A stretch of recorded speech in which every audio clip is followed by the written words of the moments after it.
राष्ट्रीय विचार संगोष्ठी का जो कार्यक्रम यहाँ पर हुआ है, इसमें विभिन्न विद्वानों ने अपने अपने विषय को हमारे बीच में रखा। मैं 2-4 मिनट में मैं अभी केंद्रीय विश्वविद्यालय धर्मशाला से भी अपना शोध कार्य संपन्न करके आया हूं। अभी 2-3 महीने पहले मेरा पीएचडी नोटिफाई हुआ है। तो ऐसे हमें थोड़ा सा आइडिया दिया गया था कि आपने भी अपने शोध जो आपने किया उसके बारे में थोड़ा सा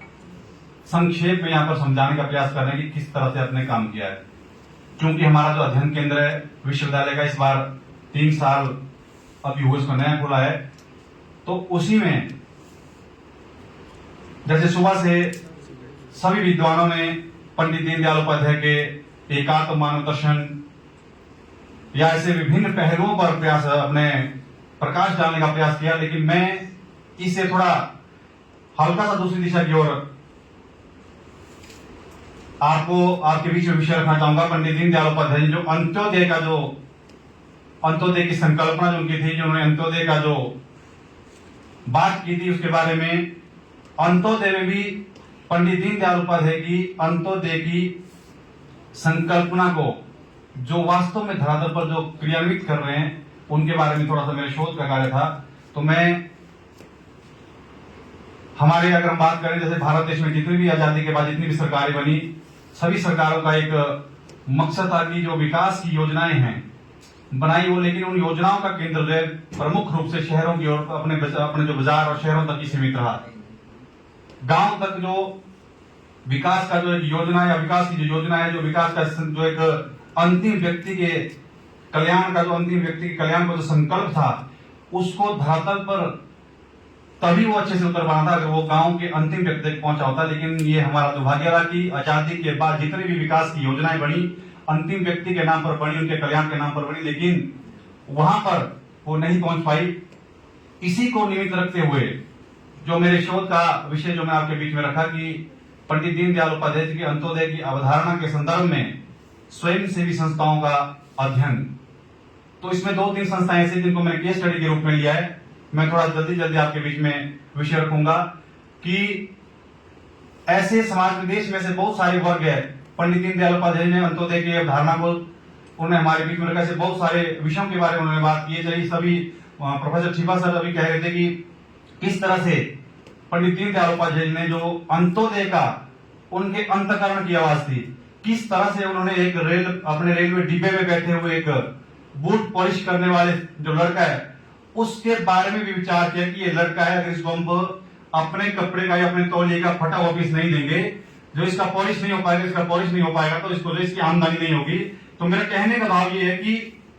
अंत्योदय उनके अंतःकरण की आवाज थी। ऐसे उदाहरण से हम ये समझ सकते हैं कि पंडित दीनदयाल उपाध्याय ने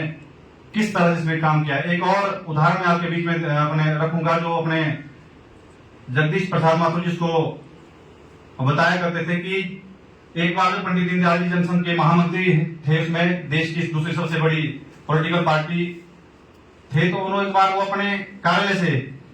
साथ ही कहीं, जैसे सुबह सब लोग बैठे थे, साथ ही कहीं वो अपने उसको हजामत करने के, बाल बनाने गए, लेकिन कुछ लोगों को पता नहीं चला कि भाई कहाँ गए। जैसे उनके साथ आसपास 2-4 लोग जैसे होते थे, वो पता नहीं लगा कहाँ गए। थोड़ा ढूंढते वो निकल गए। सड़कों के साथ ही एक उसको घुमा के बहुत ही तरह का उसका कुछ नाम था, सड़कों के साथ एक जो छोटा सा जिस नाई की दुकान होती है, वहां पर उन्होंने हजामत बना ली। लेकिन जो साथ थे उन्होंने पूछा कि आप कहाँ गए थे, तो उन्होंने जवाब दिया कि मेरे पास भी समय था और जो नाई था उसकी भी इस बहाने आमदनी होगी, इनकम होगी। तो कहने का भाव ये है कि इन दोनों उदाहरणों से हम समझ सकते हैं कि पंडित दीनदयाल उपाध्याय जी का किस तरह से अंत्योदय के प्रति गहरा नाता था, वो किस तरह से ऐसे अंतिम व्यक्ति के बारे में सोचते थे। इसी संदर्भ में ऐसे 3 वर्ग जो है जिनके बारे में मैंने शोध किया है। ऐसे राजस्थान की एक बहुत बड़ी संस्था है अपना घर, कई लोगों को पता ही होगा, भरतपुर में, यहाँ पर उसका सबसे बड़ा एक मतलब शुरुआत वहां से हुई है। अपना घर का डॉक्टर BM भारद्वाज जिसको चलाते हैं। वहां पर एक ऐसा वर्ग है, मतलब समाज का एक ऐसा वर्ग है, अगर हम आज समाज की बात करें, लगभग 1.4 करोड़ लोग आज जो है मानसिक बीमारी से जूझ रहे हैं। तो एक ऐसा उन्होंने वहां पर उदाहरण प्रस्तुत हुए डॉक्टर BM भारद्वाज जी ने कि जो भी मानसिक रोगी है, जो ना कुछ कह सकते हैं, ना कुछ कर सकते हैं, ना कुछ बोल सकते हैं, और ना ही वो उनको गर्मी का पता होता, ना उनको सर्दी का पता, ना छीन कर खा सकते हैं, ना मांग कर ले सकते हैं, तो मेरा कहने का अभिप्राय है कि ऐसा वर्ग जो अपने आप को एक्सप्रेस भी नहीं कर पाता, जो अपने बारे में कुछ कह नहीं सकता है, ना मांग सकता है, ना कुछ कर सकता है, वो उनके बारे में सरकार में बेशक योजना नहीं, लेकिन उन तक जो सरकार की योजना का जो है असली जो मकसद है वो वहां तक नहीं पहुंच पाता, वो पूरा नहीं होता है। इसीलिए ऐसे वर्ग के बारे में अगर किसी व्यक्ति ने चिंता की, किसी संस्थान ने चिंता की है, अपना घर राजस्थान में भारद्वाज जी के नेतृत्व में चल रहा है, और ऐसे देश भर में 54 संस्थान है, वहां पर जितने भी देश के सड़कों में, मंदिरों में, मस्जिदों में, रेलवे स्टेशन में, जहां पर भी ऐसे मानसिक रोगी मिलते हैं, उन मानसिक रोगियों को वहां से जो है वहां से उनको ला करके जो उस आश्रम में रखा जाता है, वहां पर उनको केवल उनको दवाई नहीं दी जाती, वहां पर उनको जब तक वो स्वस्थ न हो जाए और स्वस्थ होने के बाद वो किस तरह से स्वावलंबी बने, इस दिशा में भी वहां पर काम किया जाता है। तो इसीलिए मेरे को इशारा कर 2 मिनट में कॉल लेने पड़ेंगे। 2 संस्थान और है। ऐसे दूसरा संस्थान हमारा दूसरा जो समुदाय है, जिनको हम सभी बोलते हैं कि जो हमारे घुमंतु जनजाति है, जिसके बारे में सब सोचते हैं कि हम काम करना चाहेंगे, घुमंतु जनजाति के बारे में काम होना चाहिए, लेकिन सरकार भी सोचती है कि हम घुमंतु जनजाति के बारे में काम करें, लेकिन ऐसा वर्ग है ना जिसके पास राशन कार्ड है, ना किसी के पास आधार कार्ड है, ना किसी के पास पैन कार्ड है, लेकिन देश के